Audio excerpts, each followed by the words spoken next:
Hello friends, welcome to learn and earn. Personal finance के जो beginner guide है उसमें हम कंटिन्यू करते हुए बता रहे हैं कि जो सिक्योर वेज होते हैं हम मनी को जो ग्रो कर सकते हैं वो क्या क्या होते हैं। तो पहला होता है आपका एफडी, फिक्स्ड डिपॉजिट, जैसा कि आप लोगों ने सुना ही होगा। दूसरा बॉन्ड्स, जो गवर्नमेंट बॉन्ड्स भी होते हैं। थर्ड आरडी, जिसे हम रिकरिंग डिपॉजिट भी कहते हैं। अब मेन क्या है, एफडी। एफडी क्या है, आपका सिक्योर रहता है, बट इसमें जो रेट ऑफ इंटरेस्ट है, रेट ऑफ इंटरेस्ट वो क्या रहता है आपका, कम। अप्रोक्सीमेटली आपको 6.25% पर ईयर। अगर प्राइवेट बैंक्स में जाएंगे तो हमें 6.77% तक भी ये मिल सकता है।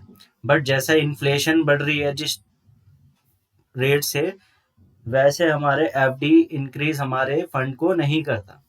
अब बॉन्ड्स होते हैं, बॉन्ड्स भी क्या होता है कि ये मेनली लॉक इन पीरियड के भी साथ होते हैं, जिसमें 5 ईयर होता है। बट अगर हम इसे ब्रेक करते हैं तो कुछ पेनल्टी के साथ ये हमें मिल जाता है। अब पेनल्टी देखो, अगर हम एफडी को भी हम क्या करते हैं, ब्रेक करते हैं, तो उसमें भी पेनल्टी लगती है। बट बॉन्ड्स में क्या होता है, 3 मे बी 3 ईयर्स 3 मंथ्स का, जो लास्ट 3 मंथ्स का होता है, उसका इंटरेस्ट पेनल्टी के तौर पर जाता है। और आरडी क्या होता है, जो मंथ वाइज हम क्या करते हैं, कुछ अमाउंट उसमें डालते रहते हैं, तो मंथली डालते हैं। फिक्स डिपॉजिट में हम क्या करते हैं, एक प्रॉपर अमाउंट को एक बार फिक्स करते हैं। बट आरडी में हम क्या करते हैं कि वो थोड़ा थोड़ा थोड़ा थोड़ा अमाउंट उसमें हम डालते रहते हैं, जो सेव होता रहता है। तो इसमें भी रेट ऑफ इंटरेस्ट 6 to 7% ही है।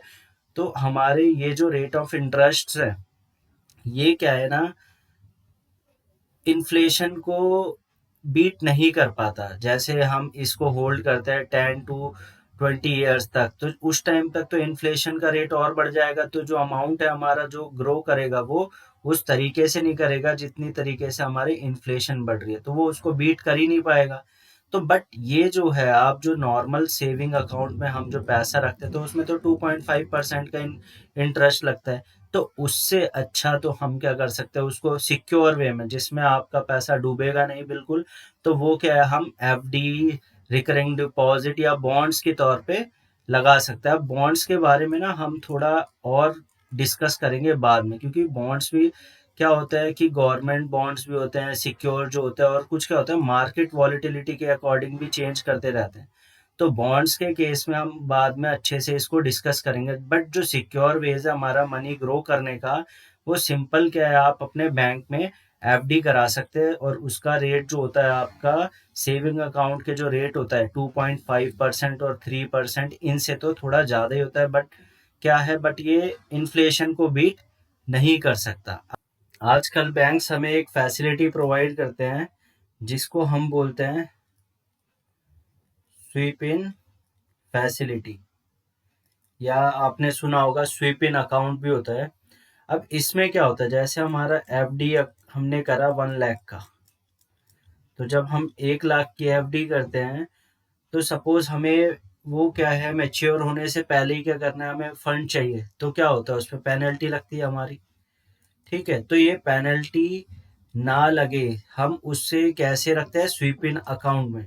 अब स्वीप इन अकाउंट का क्या होता है, कुछ थ्रेशोल्ड होता है। जैसे एक बैंक है हमारा, एसबीआई बैंक है, तो उसमें क्या होगा कि वो 25,000 जो है हमारा है, वो हमारे मेन अकाउंट में रहेगा, और इसके जो अबव होगा वो आपकी क्या बन जाएगी, एफडी बन जाएगी।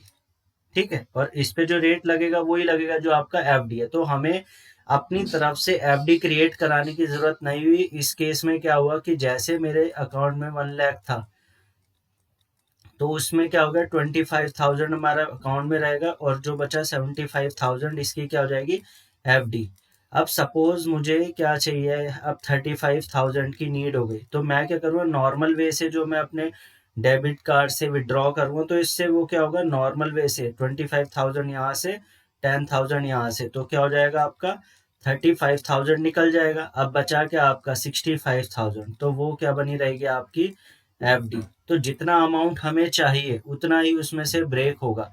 बट इस केस में क्या होगा, जो हमारा रेगुलर एफडी होती है, इस केस में अगर मुझे 1 लाख मेरे अकाउंट में एफडी का करा दिया मैंने, और मेरे को चाहिए जस्ट 5,000, तो उस 5,000 के लिए मुझे पूरी की पूरी एफडी ब्रेक करनी पड़ेगी, तभी मेरे पास 5000 अवेलेबल होगा।